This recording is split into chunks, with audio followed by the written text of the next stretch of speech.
Hello అండి, నమస్తే. Welcome back to Aru's kitchen and vlogs. ఇవాళటి మన వీడియో వచ్చేసి మన అందరికీ ఎంతగానో ఇష్టమయ్యే అరిసెలు ఏ విధంగా చేయాలో ఇప్పుడు నేను చూపించబోతున్నాను. నేను చెప్పే ఈ చిన్న చిన్న టిప్స్ని పాటించి చేసినట్లయితే కొత్తగా చేసే వాళ్ళకు కూడా పర్ఫెక్ట్గా వస్తాయి ఈ అరిసెలు అనేటివి. సో ఇప్పుడు నేను ఎలా చేశానో చూసి మీరు కూడా తప్పకుండా ఒక్కసారి ట్రై చేసి చూడండి. చాలా టేస్టీగా ఉంటాయి ఈ అరిసెలు, మెత్తగా వస్తాయి. నేను చెప్పే ఈ ప్రాసెస్లో చేసి చూడండి.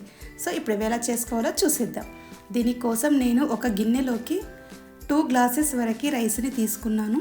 ఇక్కడ రైస్ అనేటివి మనకి అన్పాలిష్డ్ రైస్ అయితే చాలా బాగా వస్తాయి అరిసెలు అనేటివి, లేదా రేషన్ రైస్ తీసుకుంటే ఇంకా బెటర్ మనకి. ఇక్కడ నేను 2 గ్లాసెస్ వరకు రైస్ని తీసుకున్నాను. వీటిలోకి వాటర్ని వేసుకొని శుభ్రంగా కడుక్కోవాలి. మనం ఈ రైస్ని 1-2 సార్లు శుభ్రంగా కడుక్కొని ఇందులో నుండి వాటర్ తీసి మనం మళ్ళీ ఫ్రెష్గా వాటర్ని పోసుకోవాలి. ఇందులోకి మళ్ళీ వాటర్ని పోసుకొని వీటిని నానబెట్టుకోవాలి. ఇవి మినిమం ఒక 20 to 24 అవర్స్ వరకు నానినట్లయితే మనకి అరిసెలు అనేటివి సాఫ్ట్గా వస్తాయి. ఎక్కువసేపు నానబెట్టాలి ఈ రైస్ అనేటివి. సో వీటిని ఇప్పుడు ఇక్కడ వాటర్ పోసుకొని మూత పెట్టి మనం నానబెట్టుకోవాలి. ఇలా నానబెట్టుకున్న రైస్ని మనం ఒక 4 to 5 అవర్స్కి ఒకసారి ఈ వాటర్ని చేంజ్ చేస్తూ ఫ్రెష్ వాటర్ని వేసుకోవాలి. ఎందుకంటే అలాగే ఉంచినట్లయితే మనకి రైస్ అనేది కొంచెం స్మెల్ లాగా వస్తాయి, కాబట్టి మనం చేంజ్ చేస్తూ ఉండాలి. ఇలా 24 అవర్స్ తర్వాత మనకి రైస్ నానిపోయాయి కదా. ఇప్పుడు ఇందులో నుండి వాటర్ని మొత్తం తీసేసుకోవాలి. ఇలా వాటర్ అంతా వడబోసిన తర్వాత మనం ఎక్కువ క్వాంటిటీలో ఉన్నట్లయితే మనకి మిల్లుకి ఇచ్చుకున్నప్పుడు ఇలా ఆరబెట్టాల్సిన పని లేకుండా అలా వాటర్ అంతా తీసిన తర్వాత మనం మిల్లుకి ఇచ్చుకోవచ్చు. లేదా మనం కొద్దిగా క్వాంటిటీ చేసినట్లయితే మనం ఇంట్లో మిక్సీ పట్టుకున్నప్పుడు ఇలా కొంచెం తడి మొత్తం పోయేంత వరకు ఇలా కాటన్ క్లాత్ పరుచుకొని ఇందులో రైస్ని ఇలా ఆరబెట్టుకోవాలి. కొంచెం తేమ అనేది పోతే సరిపోతుంది, మనకి మొత్తం ఎండాల్సిన పని లేదు. సో ఇలా కొంచెం తేమ పోయిన తర్వాత మనకి చూసారు కదా, ఇక్కడ తేమ పోయింది. జస్ట్ ఆరితే సరిపోతాయి, నీడలోనే ఆరబెట్టుకోవాలి. ఇలా ఆరబెట్టిన తర్వాత ఇప్పుడు వీటిని తీసుకొని మనం మిక్సీ పట్టుకుందాం. కొద్దిగా తీసుకుంటూ మనం మిక్సీ వేసుకోవాలి.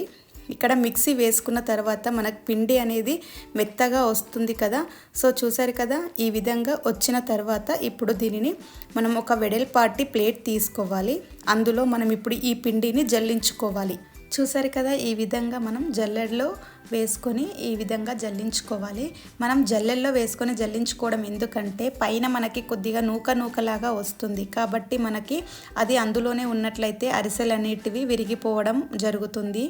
సో అందుకోసం చూసారా, ఈ విధంగా నూక వస్తుంది మనకి. మిల్లులో పట్టించినా కానీ మనం అరిసెలు చేసుకునే ముందు ఆ పిండి అయినా ఇలాగే జల్లించుకోవాలి. సో మనకి అప్పుడు పిండి అంతా మెత్తగా వస్తుంది. సో ఇప్పుడు మనం పిండిని ఇలా పట్టుకొని చూస్తే మనకి తెలిసిపోతుంది కదా, ముద్దలాగా వస్తుంది. ఇప్పుడు ఇవి అరిసెలకి పిండి పర్ఫెక్ట్గా ఉన్నట్లు. సో ఇప్పుడు దీనిని అంతా ఇలా దగ్గరికి అనుకొని పెట్టుకోవాలి. ఎందుకంటే మనకి ఇలాగే పొడిగా ఉన్నట్లయితే పిండి అంతా ఆరిపోతుంది, కాబట్టి మనకి అరిసెలు అనేటివి అంతా పగిలిపోతూ ఉంటాయి. సో ఈ విధంగా మిగిలిన పిండిని కూడా మనం మిక్సీ పట్టుకొని ఈ విధంగా జల్లించుకోవాలి. మిగిలిన పిండి అంతా ఈ విధంగా జల్లించిన తర్వాత చూసారు కదా, మనకి ఇక్కడ పిండి అంతా అయిపోయింది కదా. ఇప్పుడు ఈ పిండి అంతా మెత్తగా ఉంటుంది మనకి. ఈ విధంగా దగ్గరికి అనుకున్న తర్వాత దీనిపైన ఒక మూత పెట్టుకోవాలి. ఇలా మూత పెట్టుకొని దీనిని పక్కన పెట్టుకుందాం. ఇప్పుడు పిండి అనేది ఆరిపోకుండా ఉంటుంది మనకి. మరో పక్కన స్టవ్ పైన ఇప్పుడు బెల్లం వేసుకొని ఒక గిన్నెలోకి పాకం పట్టుకోవాలి. దానికోసం ఇక్కడ నేను 1.25 వరకు బెల్లాన్ని వేసుకున్నాను. ఎక్కువ స్వీట్ తినేవాళ్ళు ఇంకాస్త ఎక్కువ వేసుకోవచ్చు. ఇక్కడ నేను కొద్దిగా వాటర్ని వేసుకున్నాను ఈ బెల్లంలో. ఇలా కరిగిస్తున్నాను ముందుగా. ఫస్ట్ దీనిని వడకట్టుకోవాలి, దానికోసం కొంచెం వాటర్ వేసుకొని కరిగిస్తున్నాను. ఇక్కడ అంతా కరిగిపోయింది కదా. ఇప్పుడు దీనిని మనం ఫిల్టర్ చేసుకుందాం. ఇందులో ఏమైనా డస్ట్ లాంటిది ఉంటే మనకి వస్తుంది, కాబట్టి మరొక ప్యాన్లో ఈ బెల్లం వాటర్ని వడకట్టుకోవాలి. సో చూసారు కదా, ఈ విధంగా వడకట్టుకున్న తర్వాత ఇప్పుడు ఈ ప్యాన్ని మనం స్టవ్ పైన పెట్టుకొని పాకం పట్టుకోవాలి. దానికోసం ఇక్కడ నేను ప్యాన్ని స్టవ్ పైన పెట్టుకొని పాకం పడుతున్నాను. సో ఈ పాకం అనేది కొంచెం జాగ్రత్తగా చూసుకోవాలండి, తొందరగా వచ్చేస్తుంది పాకం అనేది. ఈ పాకం ఒకటి పర్ఫెక్ట్గా చేసినట్లయితే మనకి అరిసెలు అనేటివి పర్ఫెక్ట్గా వస్తాయి, ఎలాంటి ప్రాబ్లం లేకుండా ఉంటుంది. సో మనకి పాకం అనేది ఈ విధంగా రావాలి. ఇలా ఒక బౌల్లో వాటర్ వేసుకొని చూసినట్లయితే మనకి తెలుస్తుంది. చూసారా, ఇలా జల్లీ టైప్లో రావాలి. గట్టిగా వచ్చినా మనకి అరిసెలు అనేటివి క్రిస్పీ అయిపోతాయి. కొంచెం లేత పాకం వచ్చినా మనకి ఆయిల్లో మొత్తం ఇచ్చుకపోతుంది, ఇలా పొడి పొడిగా అయిపోతుంది. సో ఆకం అనేది పర్ఫెక్ట్గా రావాలి. ఇలా జల్లీ టైప్లో వస్తే మనకి పర్ఫెక్ట్గా వచ్చినట్టు. సో చూసారు కదా, ఇప్పుడు ఇందులోకి నేను ఒక 1-2 స్పూన్స్ వరకు నెయ్యిని వేస్తున్నాను. ఇలా నెయ్యిని వేసుకున్న తర్వాత ఇందులోకి కొద్దిగా నువ్వులను కూడా వేసుకుంటున్నాను. ఇలా నెయ్యి నువ్వులు వేసుకొని ఒకసారి అంతా బాగా కలుపుకోవాలి. ఈ విధంగా అంతా బాగా కలుపుకున్న తర్వాత ఇందులోకి మనం ఇందాక జల్లెడు పట్టుకున్న పిండి ఉంది కదా, దీనిని కొద్దిగా వేసుకోవాలి. అంతా ఒకేసారి వేయకూడదు, మనం ఈ పిండి అంతా పట్టదు ఇందులో మనకి. సో చూసుకుంటూ జాగ్రత్తగా వేసుకోవాలి. చూసారు కదా, ఈ విధంగా మనకి పిండి వేసేటప్పుడు ఇంకొకరి హెల్ప్ తీసుకొని వేసినట్లయితే మనకి కొంచెం ఈజీ అయిపోతుంది. లేదా మనకి ఇలా కలుపుతూ వేయడం ఇబ్బంది అవుతుంది. కాబట్టి ఈ విధంగా మొత్తం కలుపుకోవాలి. ఇలా అంతా కలిపిన తర్వాత ఇప్పుడు దానిని పక్కన పెట్టుకుందాం. స్టవ్ పైన ఒక ప్యాన్ పెట్టుకొని మనం ఈ అరిసెలను గోలించడానికి డీప్ ఫ్రై కోసం ఆయిల్ని వేసుకొని పెట్టుకున్నాను. అక్కడ ఆయిల్ అనేది హీట్ అయ్యేలోపు మనం ఇక్కడ అరిసెలను చేసుకోవచ్చు.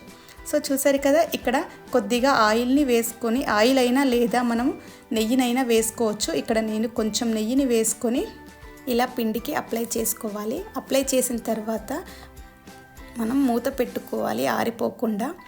ఇలా కొద్దిగా పిండిని తీసుకొని ఇప్పుడు మనం అరిసెలు చేసుకోవాలి. దానికోసం ఇక్కడ ఒక కవర్ని తీసుకున్నాను. ఇక్కడ మనం ఆయిల్ కవర్ అయినా లేదా ఏదైనా కవర్ ఒకటి తీసుకొని దానికి కొద్దిగా ఆయిల్ని అప్లై చేసుకొని ఈ విధంగా అరిసెలను చేసుకోవాలి.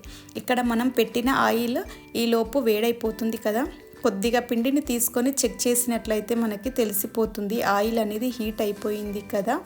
ఇప్పుడు మనం చేసుకున్న అరిసెను తీసుకొని మెల్లిగా ఇందులో వేసుకోవాలి. ఇలా వేసుకున్న తర్వాత వెంటనే టర్న్ చేయకూడదు. ఇలా చేసినట్లయితే అరిసె అనేది ఇచ్చుకపోతుంది మొత్తం పొడి పొడిగా. సో కొద్దిగా కాలిన తర్వాత ఇలా తింపుతూ ఉండాలి. సో చూసారు కదా, ఇలా పర్ఫెక్ట్గా కలర్ చేంజ్ అయిపోయిన తర్వాత ఇప్పుడు మనం దీనిని తీసుకోవాలి. తీసుకొని ఇలా వెడల్పుగా ఉన్న ఒక ప్లేట్, టిఫిన్ ప్లేట్లు ఉంటాయి కదా, అలాంటి వాటిపైన దేనిపైనైనా పెట్టుకొని ఇలా నొక్కినట్లయితే మనకి ఇందులో ఉన్న ఎక్స్ట్రా ఆయిల్ అనేది వెళ్ళిపోతుంది. సో చూసారు కదా, ఇలా మనం చేసుకున్నట్లయితే ఎక్స్ట్రా ఆయిల్ అంతా పోతుంది. మనము అరిసెల పీట ఉన్నట్లయితే మనకు అందులో పెట్టి నొక్కినట్లయితే మనకు ఈజీగా అయిపోతుంది. సో ఇలా ఆయిల్ అనేది వెళ్తుంది. చూసారు కదా, ఈ విధంగా తీసుకున్న తర్వాత మనం ఒక్కొక్కటిగా ఇలా ప్లేట్లో వేసుకోవాలి. ఇదే విధంగా సేమ్ చేసుకోవాలి. అరిసెలు అనేటివి అన్నీ ఈ విధంగా చేసుకొని ఒక్కొక్కటిగా గోలించుకోవాలి. సో చూసారు కదా, ఇక్కడ మనం మెల్లిగా చేసుకోవాలి. ఇక్కడ ఇద్దరు ఉన్నట్లయితే మనకి కొంచెం ఈ అరిసెలు చేసేటప్పుడు ఈజీగా ఉంటుంది. ఒక్కరు చేయడం కొంచెం ఇబ్బంది అవుతుంది కాబట్టి మనం స్లోగా చేసుకోవాలి. ఇలా ఎక్కువగా నొక్కినా కానీ మనకి ఈ అరిసెలు అనేటివి గట్టిగా అయిపోతాయి కాబట్టి ఎక్కువ బాగా నొక్కకూడదు. జస్ట్ ఆయిల్ పోయేంత వరకు నొక్కితే సరిపోతుంది మనకి.